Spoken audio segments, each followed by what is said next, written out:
Hi, my name is Nancy Love, and this is part of the MicroPeace tutorials for the Planet Peace project. I think I'll call this one In Defense of the President's Brain and Yours.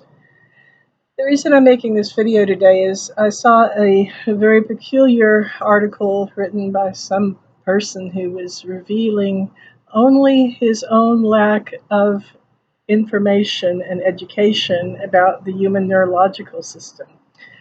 The person was complaining that President Joe Biden had used what he called a cheat sheet at some sort of meeting that Biden had to go to, and on on that, the notes were the names of the people that he needed to meet and their functions and so forth. And this guy called it a cheat sheet and saw this as some sort of Deficit. Making notes does not indicate a neurological deficit. Why, I'm using notes right now, and there's no deficit involved. The amount of information that the United States is supposed to absorb, not necessarily all of them cared about absorbing it, but this one is an intellectual and actually does want to absorb quite a lot of information, is truly beyond the imagining of most people. This guy cannot be expected to remember every single thing, and even though he knows the people that he's about to meet are extremely important, he shouldn't have to be expected to remember everybody's details. Cut him some slack, will you? Um, you've got to remember that this is a president who overcame stuttering when he was young, and he had a neurological issue that did not keep him down. In fact, he triumphed over it, became a great orator, and became the president of the United States. Now, exactly what is that article writer going to become? Except embarrassed when he realizes that all he did by claiming Joe Biden was using a quote cheat sheet, all he did was reveal his ignorance and complete lack of education about his own brain. More on that later. The stress, the lack of rest involved in having that job of the presidency must be truly extreme. Um, he has to wake up at 3 or 4 in the morning if something is going on the other side of the world. He needs to get to the war room, so to speak. He has to be on call 24 hours a day for 4 years and possibly 8. And who does that? Who has any comprehension of what that kind of stress must be like? He's always supposed to be perfect. He's always supposed to have aplomb, which means grace under pressure. He's supposed to be articulate and well reasoned at times when he surely must be horribly fatigued. And if I had any advice for him, it would be to get as much rest as possible because the human brain heals best during sleep, especially fourth stage sleep. All kinds of neurological repair takes place. So if you're president of the United States, please try to get enough sleep because the fate of the world could depend on it. Please do that for yourself and for us. Now, a lot of people don't realize that the United States president's time is scheduled down to 15-minute increments by other people. He has handlers. He doesn't sit around and think, what should I do today? I'll make a list. No, he's handed a list. And those people have got the United States president's time blocked out in 15-minute chunks. I actually had the unique opportunity many years ago to speak, to have a long conversation with a then sitting US president. And that person and I were talking about just this phenomenon. I said, frankly, as someone who's studied brain science a bit, I can't help but wonder when you have time to cogitate. When do you have time to absorb all the information? The human brain has neuroplasticity. It is growing, it is changing, it is healing, it is adapting, and it is actually making new connections between neurons all the time. And what we've noticed when we think in terms of problem solving and solution oriented epiphanies that might occur, is that they often don't come while you're cogitating about the problem. Your epiphany about a solution you've been seeking intellectually and emotionally might come while you're taking a walk with a dog. It might come while you're sitting at the coffee shop staring into space. It might come when you're in the shower. It could come while you're making breakfast.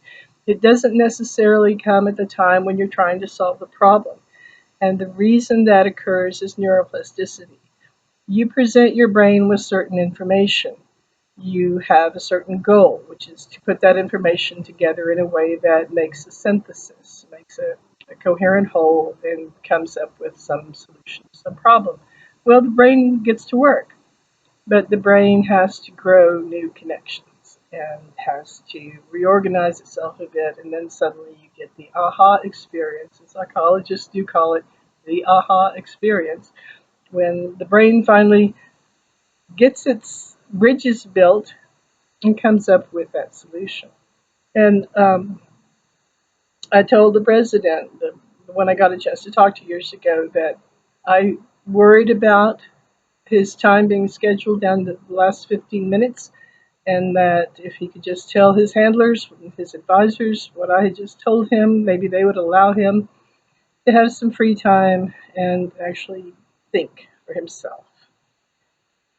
And I hear that he took my advice, and I was told that that really helped him quite a great deal. Now we get to your brain, because chances are you're like most people, you just want to see how all of this relates to you. Now I'm going to tell you, your brain is such a complex thing. It is such a magnificent, almost miracle that no one really fully understands yet, because, hey, we're using those same brains to try to figure out those brains. Go figure. Your brain is such a complex marvel that it glitches every single day. The human brain has such, and this is a normal functioning brain, right? The human brain has such a phenomenal amount of tasks to accomplish. It has perception to manage, it has cognitions, it has emotions, it has hormones, it has all of these things that it's got to ride herd over.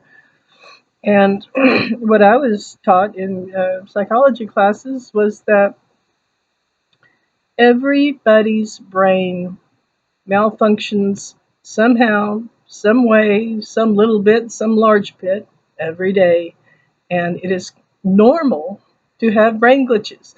Well, why do we expect the president to be super normal? Why do we expect him to have a brain that is so completely anomalous that it doesn't ever glitch? Stop it.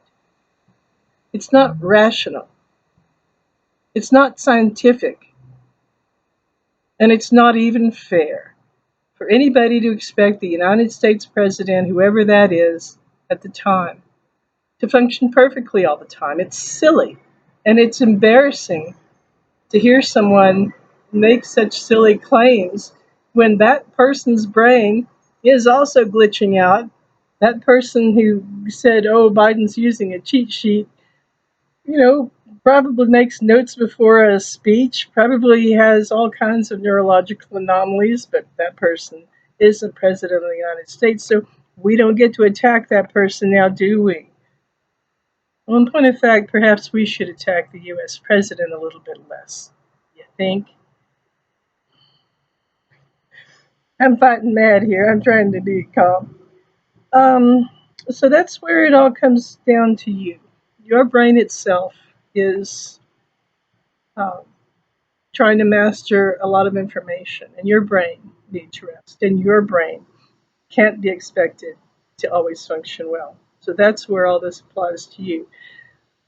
So that guy who wrote that article needs to get off his high horse and start becoming fair.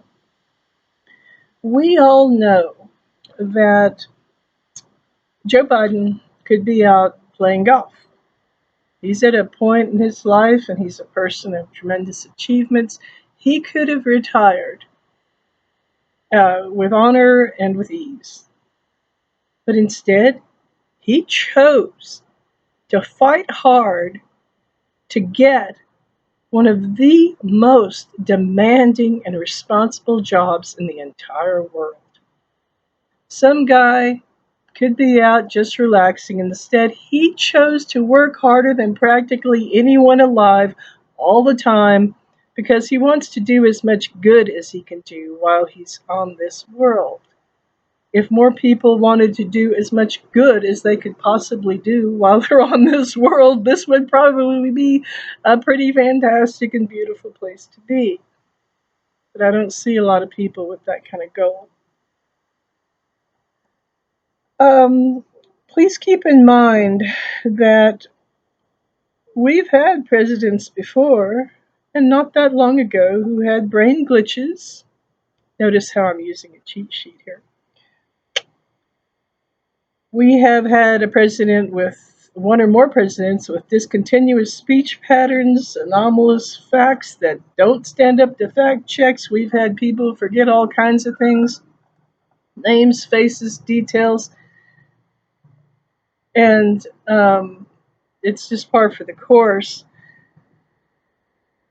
We even had a president who fought hard for the most responsible job in the world and then went out and played golf all the time. So, why don't we be grateful for what we've got? An intellectual, introspective, rational person who wants the job, who's doing the job with what I consider to be great aplomb. He's under tremendous stress. He must be exhausted at times. But he has to keep on keeping on because that's the job. So maybe one day, when he's done as much good as he can do in the presidency, we'll allow him to retire to the golf course, but not before. Joe Biden, thank you for everything you're trying to do for this world. May the best of us succeed in doing more. This is Nancy Love for the Planet Peace Project. More later. I'm just getting started here.